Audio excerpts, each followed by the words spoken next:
최근에 제가 한 책을 읽으면서 어떤 한 단어가 상당히 충격적으로 다가왔습니다.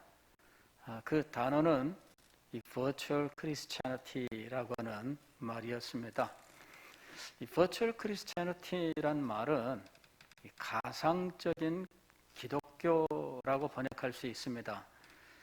가상이라고 하는 것은 무엇에 사용되고 있느냐 하면 최근에 우리 주변에서 이 VR이라고 하는 말이 많이 들리고 또 AR이라고 하는 말도 많이 들리는데 이 VR이란 말이 바로 가상현실, Virtual Reality란 말이에요. 그래서 이 Virtual이란 말은 실제가 아닌 가상의라고 하는 의미를 가지고 있습니다. Virtual Reality는 현실은 아니지만 마치 현실처럼 경험하게 하는 것을 이야기하죠. 지금 Virtual Reality, 즉 VR 기기들이 많이 있어요.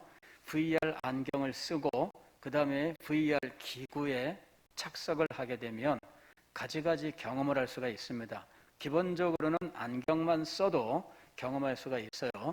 안경을 쓰는 순간 이 사람 눈앞은 현실이 아니라 가상현실, 컴퓨터에서 만들어낸 현실이 눈앞에 펼쳐지는데 갑자기 절벽에 외나무 다리 위에 서 있는 자신을 발견하는 거예요.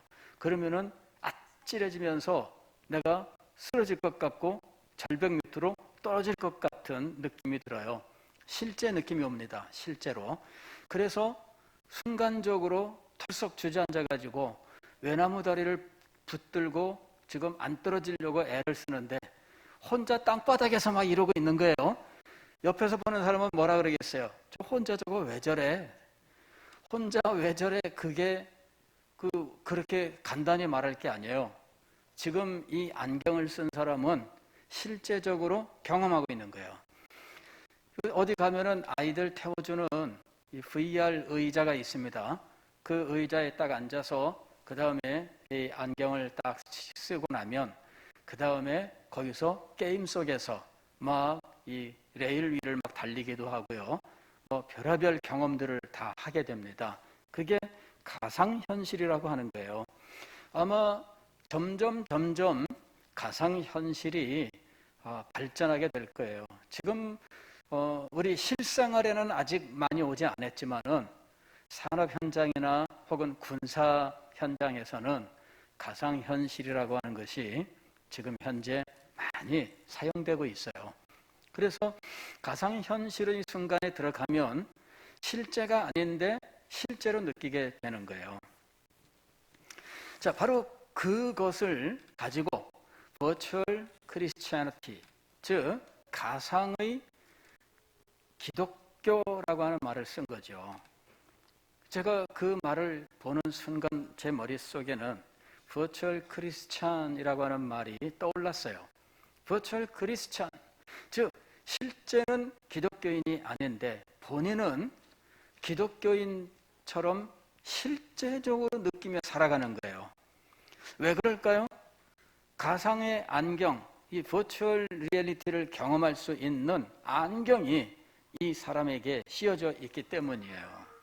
이 버추얼 리얼리티를, 즉 버추얼 크리스찬리티를 경험할 수 있는 이 안경이 이 사람에게 씌워져 있어요. 그 안경은 다양한 환경으로 우리에게 주어져 있는데 예전에 헨리 쿠걸이라고 하는 스코틀랜드의 젊은 철학 교수가 자기 친구에게 편지를 써보냈어요. 이 젊은 교수가 30살에 죽었는데 이 친구가 이제 자기에게 왔던 편지를 출판을 했습니다. 그게 책 한 권이에요. 그런데 그 책의 제목이 무엇이냐면은 인간의 영안에 있는 하나님의 생명이라고 하는 제목의 책입니다. 이때 여기 인간은 일반적으로 보통 사람들의 영혼을 말하는 인간을 말하는 것이 아니라 그리스도인을 말하는 거죠. 그리스도인 속에 그의 영혼 속에는 하나님의 생명이 있다라는 말입니다. 그 책은 이렇게 시작을 합니다. 친구야, 참된 그리스도인에 대해서 말을 해보자. 그리스도인이란 누구냐? 기독교 국가에서 태어났기 때문에 기독교인이 아니고, 기독교인 부모 밑에서 태어났기 때문에 기독교인도 아니다. 내가 정기적으로 교회를 간다고 해서 내가 그리스도인이라고 말할 수 없고, 성찬에 참여한다고 해서 그리스도인이라고 말할 수 없다. 참된 그리스도인은 그 안에 하나님의 생명이 있는 사람이다. 이렇게 이야기를 해요. 자, 오늘 우리가 가상의 기독교를 경험하게 하는 이 도구, 이 안경은 무엇이냐? 바로 이것이에요. 기독교 국가. 기독교 국가에서 태어나서 법적으로 기독교인으로 인정받는 사람들이 있습니다. 왕이 기독교로 개종을 했습니다. 그리고 그 나라 모든 백성들은 다 기독교인이 되어야 돼요. 법적으로 태어나면 무조건 기독교인으로 교회에 등록을 해야 됩니다. 자, 그렇게 해서 기독교인이 된 사람들이 진정으로 기독교인일 수 있을까라고 하는 것이죠. 이 사람은 기독교 세계에서 태어났어요. 그 마을의 가장 중심에 교회가 있고 그의 가정의 모든 대소사는 교회에서 진행이 됩니다. 그리고 그 마을의 모든 일들은 교회를 중심으로 해서 진행이 되고요. 그 사람의 출생신고도 교회에다가 하고, 그 사람의 장례식도 교회에서 하게 되고, 무덤도 교회 마당이 되는 그와 같은 세상에서 살았어요. 그러나 이 사람이 진정한 그리스도인인가라는 것이죠. 법적으로 태어나 기독교 환경 속에서 자라났는데, 그리고 평생 동안 그 환경 속에서 살았는데, 그러나 그 사람이 기독교인이라고 말할 수 없다는 것이죠. 이 사람이 자신을 그리스도인으로 인식할 수 있게 하는 가상의 장치들이 있는데, 이것이 바로 기독교 국가, 기독교 문화라고 하는 것이에요.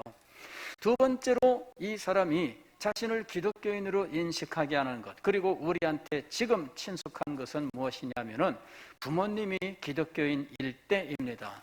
부모님이 기독교인으로서 이 사람은 모태신앙이고 날 때부터 교회에 다녔고, 그리고 교회 안에서 성장을 했어요. 교회의 모든 일들이 익숙합니다. 그러나 그것만 가지고 이 사람이 그리스도인이라고 말할 수 있을까? 본인은 교회에 다녔기 때문에 묵시적으로 자기는 예수를 믿는다고 생각을 하고, 그리고 이 묵시적인 이와 같은 인정을 믿음이라고 생각을 했던 거예요. 그런데 이 사람이 부모의 슬라를 떠나는 순간이 있습니다. 군대를 가기 위해서 부모의 슬라를 떠나든지, 아니면 대학에 입학을 하고 혹은 서울이나 기타 다른 곳으로 공부를 하러 갔을 때, 이 부모라고 하는 이 가상현실을 만드는, 즉 버추얼 크리스티애니티를 만드는 이 안경이 사라지게 되었을 때 그는 기독교인이기를 포기하는 일들이 있다 하는 것이죠. 그래서 오늘 우리는 이것을 조심해서 살펴봐야 되는 거예요. 부모님들은 자녀들이 가상의 기독교 환경 속에 살면서 자신을 버추얼 크리스찬으로 인식하고 있지는 않은지를 늘 살펴야 된다는 것이죠. 우리의 자녀들이 예수 그리스도를 진정으로 만날 수 있어야 돼요. 바로 그 일을 위해서 부모님들은 기도하고 힘을 써야 된다는 이야기입니다. 그냥 기독교 환경은 그냥 그를 부르는 전도의 방편일 뿐이에요. 기독교 환경 자체가 그를 기독교인이 되게 하는 것은 아니라는 이야기입니다. 그런데 우리는 그 환경을 기독교인으로 생각하게 되는 이런 착각이 일어난다는 것이에요. 여러분, 우리 자녀들도 생각을 해야 됩니다. 여러분이 기독교인 부모님 슬라에서 태어나 그 안에서 성장을 했다고 해서 여러분이 그리스도인은 아닌 거예요. 여러분의 눈에서 이 가상의 기독교라고 하는 이 안경을 한번 벗어야 돼요. 이 안경을 벗고 정말 날 것으로 자신의 상태를 볼 수 있어야 된다는 이야기입니다. 내가 진정으로 예수 그리스도를 내 구주로 모시고 있느냐, 예수 그리스도께서 내 안에 계시고 예수 그리스도의 생명이 내 속에 있느냐라고 하는 거예요. 이미 이것은 많은 사람들에게 도전을 주었던 개념이에요. 내 속에 영적 생명이 있느냐라고 하는 것이죠. 그 속에 그리스도가 계신 자는 생명이 있고, 그리스도가 계신 자가 생명이 있는 겁니다. 그리스도를 믿는 자가 중생한 자요 거듭난 자인 것입니다. 그가 하나님의 나라에 들어가는 것이에요. 그 속에 영적 생명이 없다면 우리는 가상 현실 속에 살아가고 있는 겁니다. 오늘 이 아침에 제가 여러분들에게 도전하는 것은 바로 이것입니다. 여러분은 여러분 속에 진정으로 예수 그리스도의 생명이 있습니까? 혹시 여러분은 가상의 기독교라고 하는 환경 속에서 자신을 그리스도인으로 잘못 인식을 하고 기독교인답게 여러 가지 행동을 하고 있지는 않은지라고 하는 것입니다. 자기의 영적 상태를 정확하게 보는 것이 정말 중요한 거예요. 어떻게 예수 그리스도의 생명이 그 속에 존재하는 것입니까? 그것은 예수 그리스도를 영접하는 것이죠. 요한복음 1장 12절에서 영접하는 자 곧 그 이름을 믿는 자들에게는 그랬습니다.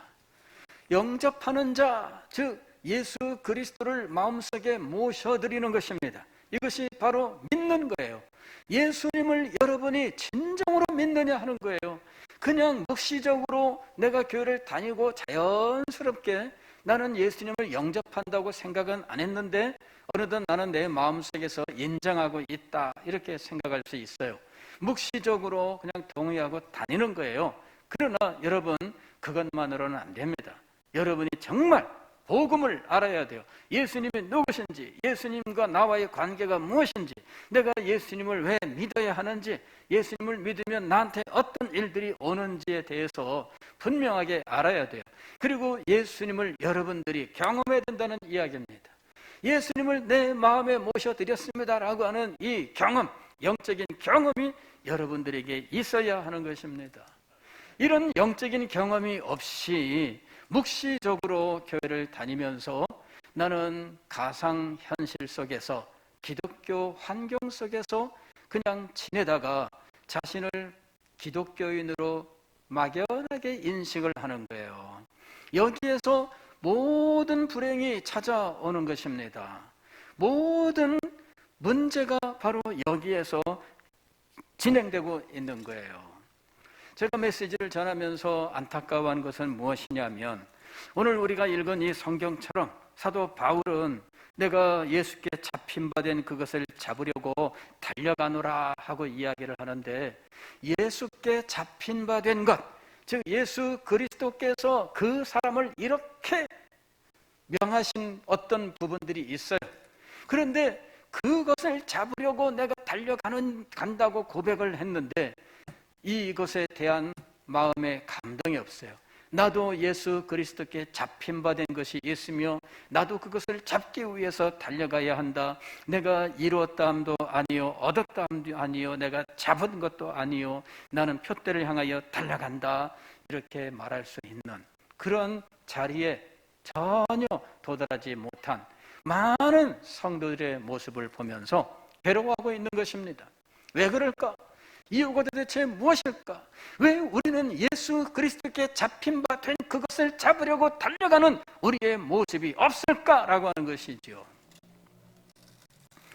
고민 속에서 문득 주님께서 가르쳐 주시는 것이 영적 생명이 있어야 한다라는 것이었습니다. 영적 생명이 없다면 예수 그리스도께 잡힌 바 된 것 자체가 없는 거예요. 아무것도 잡힌 것이 없는데 뭘 잡으려고 달려갑니까? 애초에 출발선에서 아무것도 없다면 달려갈 수도 없는 것이지요. 그래서 우리가 진지하게 내가 예수 그리스도를 내 구주로 영접했는가라고 하는 것을 확인해야 된다는 것입니다. 요한복음 3장에 볼지어다 내가 문 밖에 서서 두드리노니 누구든지 내 음성을 듣고 문을 열면 내가 그에게로 들어가 그로 더불어 먹고 그는 나로 더불어 먹으리라 하고 말씀하셨습니다. 볼지어다, 이 말은 주의를 환기시키는 말이에요. 자, 여러분 한번 보세요 하는 말입니다. 내가 문 밖에 서서 두드리노니, 여기 문은 무슨 문을 말하는 것일까요? 마음의 문을 말하는 거예요. 예수님께서 우리의 마음 문을 두드리고 계셔요. 누구든지 내 음성을 듣고 문을 두드릴 뿐만 아니라 소리까지 내는 거죠. 계십니까? 호의가 두드리면서 말을 하는 거예요. 있냐? 어디 있니? 그런 음성을 듣고 문을 여는 것, 이것이 예수 그리스도를 영접하는 거예요. 여러분들은 이렇게 예수 그리스도께 대하여 여러분의 마음을 열어드린 경험이 있습니까? 여러분의 마음을 여러분 스스로 여러분이 자원해서 여러분이 진짜 예수님께 대하여 마음을 열어 놓으셨냐는 거예요.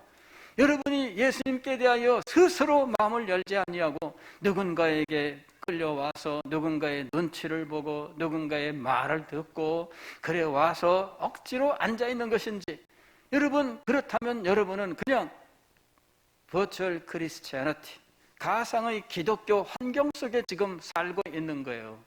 가상의 기독교 환경 속에 있기 때문에 여러분들은 기독교 그 환경 속에서 행동을 할 뿐입니다. 그러나 여러분 속에 생명은 없어요. 영적 생명이 그 속에 없는데 어떻게 생명에 속한 활동들이 일어날 수 있느냐 하는 것이죠. 과거에 제가 지도하던 청년 중에 한 사람이 그만 죽게 되었어요. 건강한 청년이었는데 수막염, 뇌 수막염에 걸렸다고, 그래서 신방을 해서 기도하고 치료 잘 받으라 그랬는데 며칠 있다가 목사님 큰일 났습니다. 얘가 지금 운명하려고 합니다. 이러는 거예요. 제가 막 놀라가지고 병원으로 달려갔는데 가족들하고 이렇게 병실에 침대를 둘러싸고 있었어요. 결국은 하나님의 부르심을 받았습니다. 그런데 이 가슴이 기복이 있어요. 올라갔다 내려갔다 올라갔다 내려갔다. 의사는 뭐라 그러냐면은 운명했습니다. 그런데 가슴이 움직이고 있잖아요. 그래서 물어봤습니다. 가슴이 여전히 움직이고 있는데요. 의사 왈, 기계 때문입니다. 인공호흡기를 여기다 댔고 지금 강제로 펌프로 산소를 지금 밀어넣고 있는 거예요. 펌프로 바람을 넣으면 폐가 풍선처럼 부풀어 오르면서 이 가슴뼈가 올라라. 그 다음에 펌프가 쑥 빼면 이 폐가 쪼그라들면서 가슴에 내려가요. 그래서 기복이 있는 거예요. 올라갔다 내려갔다 올라갔다 내려갔다. 저는 살아있는 줄 알았어요. 그랬는데 죽었더라고요.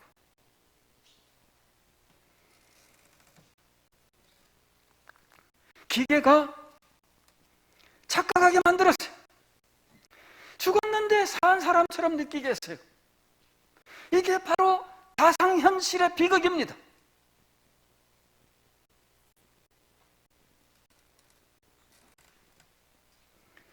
우리의 영혼을 한번 살펴봐야 돼요. 여러분은 어떤 기계가 여러분에게 지금 호흡을 불어넣고 있는지, 죽었는데 살아있는 것처럼 보이게 하는 거.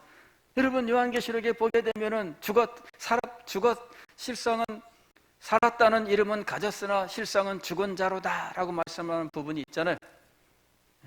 살았다는 이름은 가졌으나 실상은 죽은 자로다. 나는 살아있는 줄 알았는데 알고 보니까 벌써 끝났더라고요. 무엇을 보고 알았을까요? 생명현상을 보여주는 모니터가 있었어요.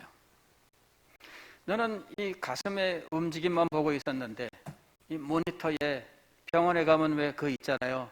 파란 색깔로 띠띠띠띠 하면서 뭐가 막 이렇게 보이는 그래프가 나타나는, 그게 거기에 뭐가 나타나느냐 하면은 혈압, 그 다음에 맥박, 그 다음에 산소 포화도, 혈액 속에 산소가 얼마나 있나, 이제 이런 것들이 거기에 이렇게 표현이 돼요.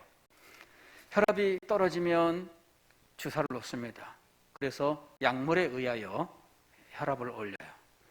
맥박이 떨어지면 주사를 놓습니다. 그렇게 해서 맥박이 다시 올라가게 만들어요. 산소 포화도가 떨어지면 산소를 공급하기 시작합니다. 그렇게 해서 혈중 산소 포화도를 올려요. 그렇게 해서 어쨌든지 이 생명체를 그냥 생명 현상을 유지하도록, 이게 연명입니다.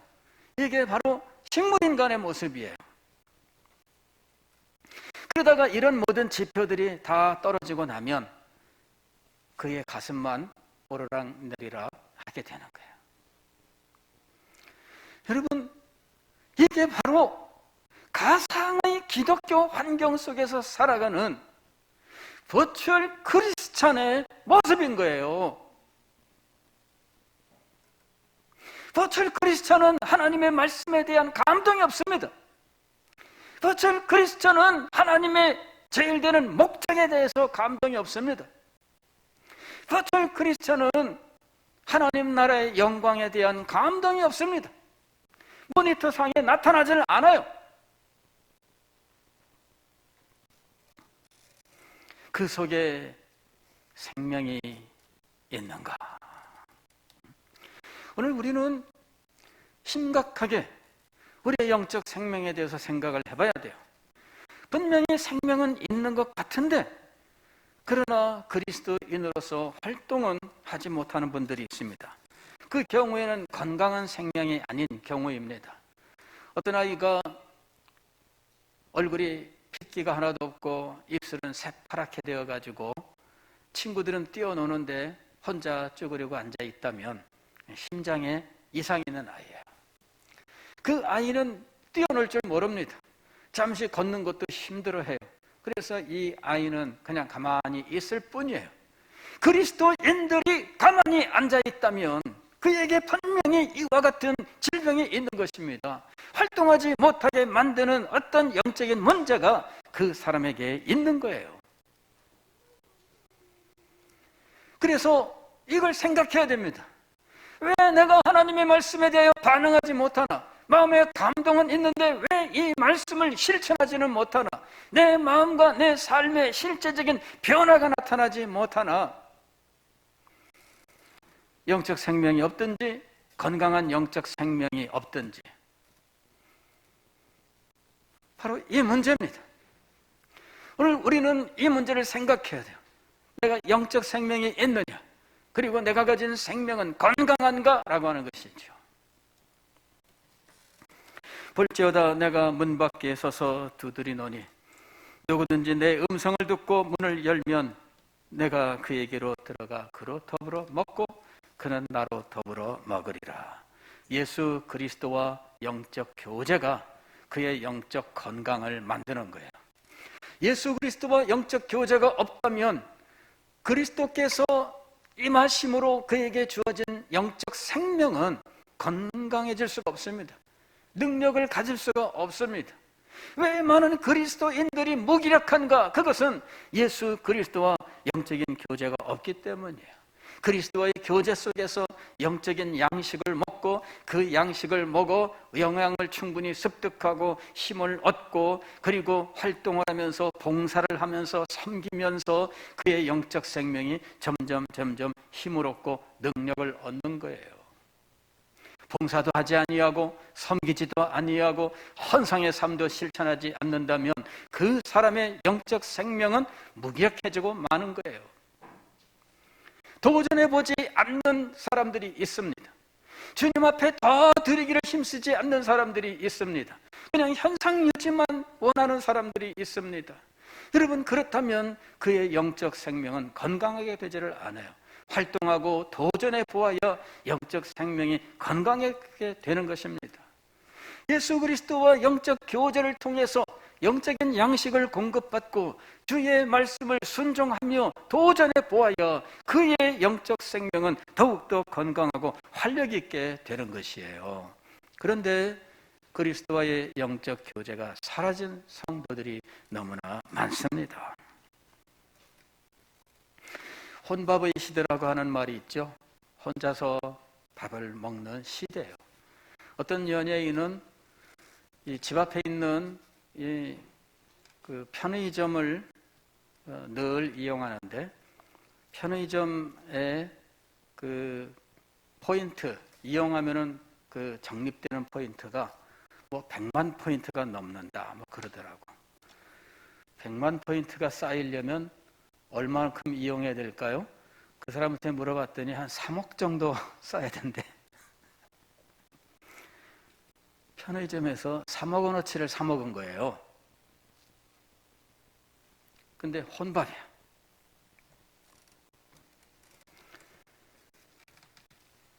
제가 유튜브에서 재밌는 제목의 동영상을 봤는데 실제로 동영상은 보진 않았어요.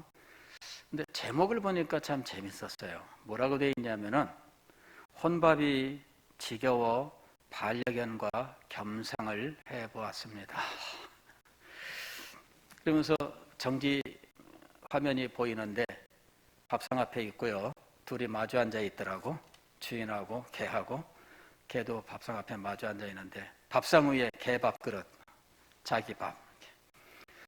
실제로 그런 분들이 아마 있을 것 같아요. 개 밥 주고 자기는 라면 끓여서 먹으면서 개는 막 사료 먹고 자기는 라면 먹고. 그런 사람이 있어요? 해봤어요? 상주? 상주는 집에 개 안 키우지? 키우나? 안 키우지? 자, 어쨌든 재밌었어요. 제목은 참 재밌었어요. 그래서 야, 이 혼밥 시대에 참 반려견과 함께 겸상을 하는 것은 어떤 맛일까? 여러분은 예수 그리스도와 영적인 교제를 나누고 있습니까? 예수 그리스도와 영적인 교제가 없다면 영혼에 필요한 양분을 공급받지를 못해요. 그러면 그 영혼이 힘과 능력을 상실하게 돼요. 아니, 하나님의 말씀을 듣는데 이 말씀을 붙들고 순종하는 자리에 나가지를 않아요. 그냥 익숙한 것에 그냥 안주해버리고 말아요. 주님을 위해서 더 크게 드리고자 하는 욕망이 없어요. 그냥 나한테 최소한으로 내가 어렵지 않은 그 한도 내에서만 하려고 해요. 여러분, 그래 가지고는 건강하게 되지 않아요. 어떤 분이 운동을 해야 되겠다 그러시더라고. 그러면서 아령을 샀는데 500g짜리 아령을 샀어. 곽 집사님, 오늘 그 식구들만 제가 물어보네. 곽 집사님, 500g짜리 아령 가지고 집사님이 운동을 한다면 어느 정도의 운동 성과가 나올까요?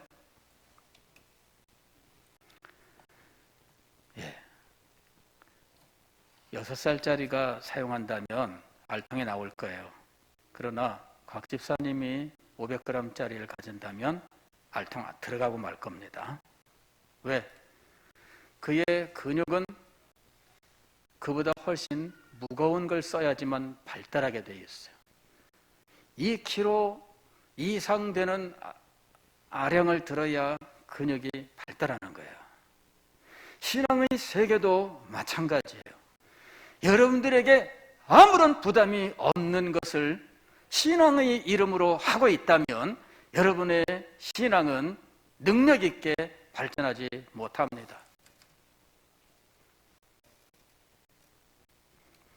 왜 우리가 이 영적 생명 그리고 건강하고 능력 있는 생명을 유지하지 못하느냐? 그 원인을 우리가 정확하게 알아야 돼요. 예수 그리스도와의 영적인 교제가 사라졌습니다.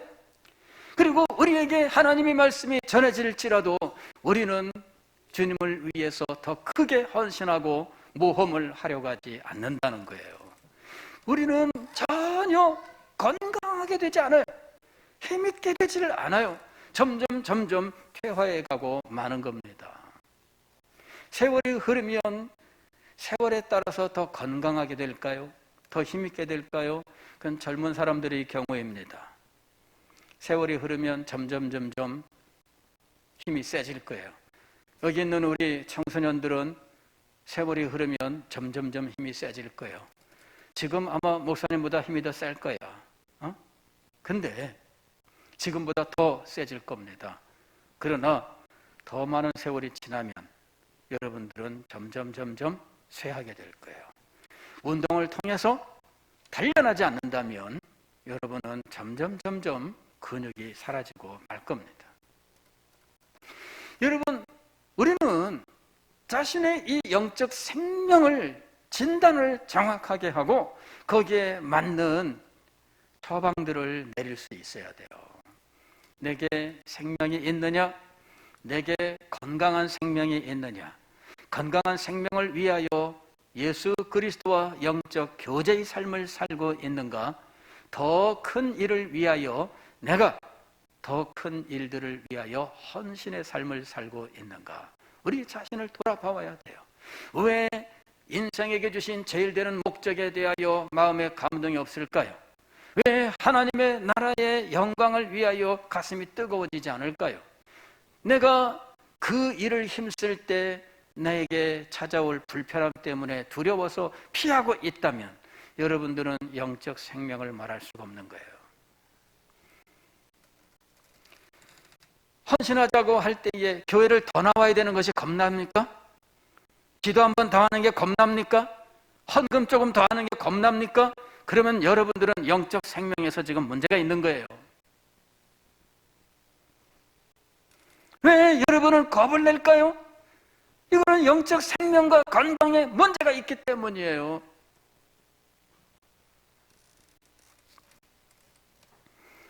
사도 바울은 내가 그리스도 예수께 잡힌 바 된 그것을 잡으려고 달려가노라. 표대를 향하여 그리스도 예수 안에서 하나님이 위에서 부르신 부름의 상을 위하여 달려가노라. 아직 다 도착한 것도 아니에요. 지금 뒤를 돌아볼 겨를도 없어요. 난 앞만 보고 갑니다. 저는 이 사도 바울의 이 상태를 보면서 저 자신을 돌아봤어요. 나는 지금 어떻게 하고 있나?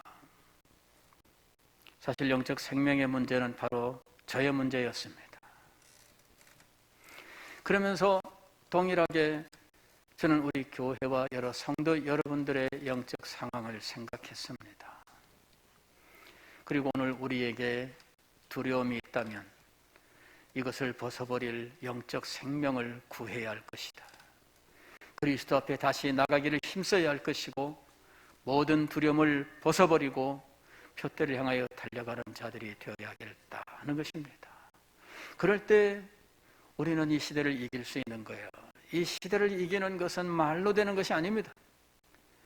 영적 생명과 건강한 영적 생명 그리고 힘있고 능력 있는 영적 생명을 소유할 때 그리하여 변화와 변혁의 삶을 두려워하지 아니하고 더 큰 헌신의 자리에 나가게 될 때 그때 우리는 이 시대를 이길 수 있는 것입니다. 기도하겠습니다.